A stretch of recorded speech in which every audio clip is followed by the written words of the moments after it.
Today's lesson is about section 3.4, parallel lines, transversals, and angles created by them. The first thing we need to decide is what's a transversal. And if we have two parallel lines that are crossed by the third line, that line is called transversal. Now, the two lines don't have to be parallel. They can still be crossed by the third line. That is a transversal. But we are actually interested in a case when they are parallel.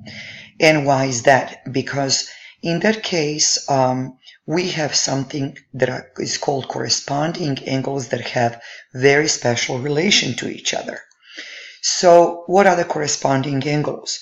They are two angles that occupy corresponding position, which means it's a relative same position to the transversal. So here we can look at them.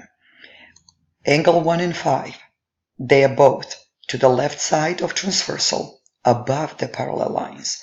They have the same relative position to the transversal and they are corresponding to each other.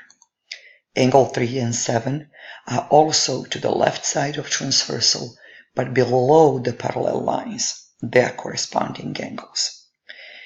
Angle 2 and 6, they are both to the right of transversal above the parallel lines, and angle 4 and 8 are both to the right of transversal below the parallel lines, and they are corresponding angles. So what's special about them? Each pair of corresponding angles have exactly the same size. So angle 1 and 5 are the same, angle 3 and 7 are the same, 2 and 6 are the same, and 4 and 8 are the same. Another relation that is interesting for us is vertical angles. And vertical angles are two angles that share a common vertex. So in this example, I have these two lines, JN line and ML, that are crossing. And here is the vertex that is actually shared by this angle here and that angle here. These two angles are vertical to each other, and these two angles are vertical to each other.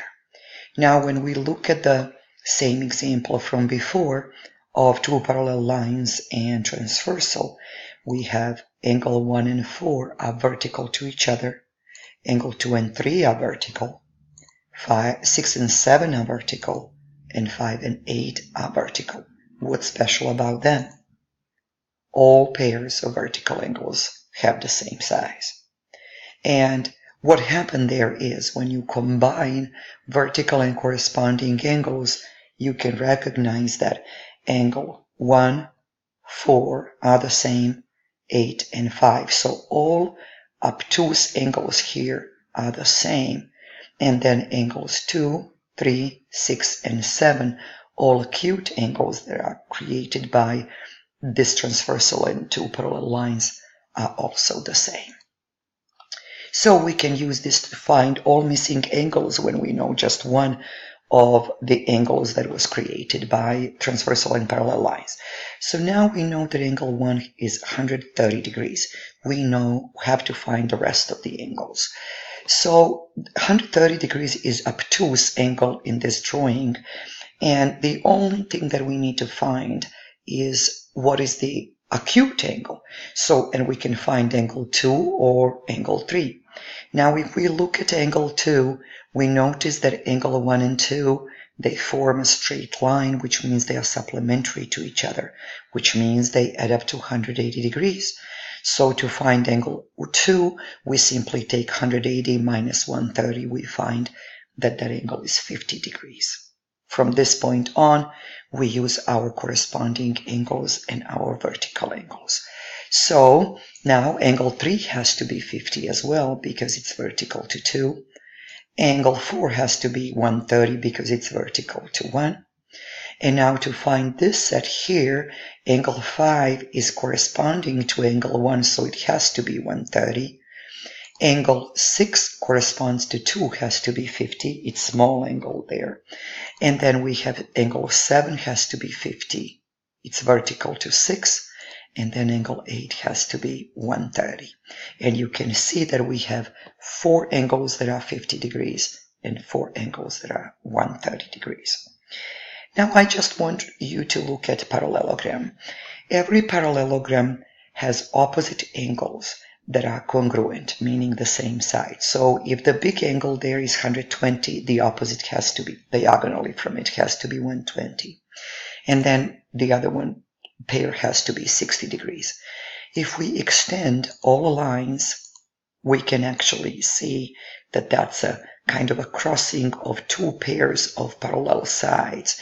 So one pair would be kind of like just the one pair of parallel sides. The other one can be the pair of transversal that are also parallel to each other. All angles that are created by those lines we can easily find.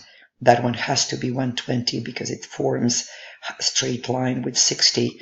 Then this one has to be 60. It's vertical. That one has to be 120.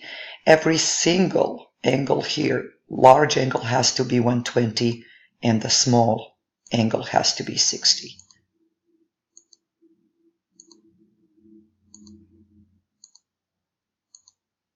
Okay. So now in your notes, if you just look at your notes, you can see perpendicular lines are lines that are crossing a 90 degree. That's just the definition.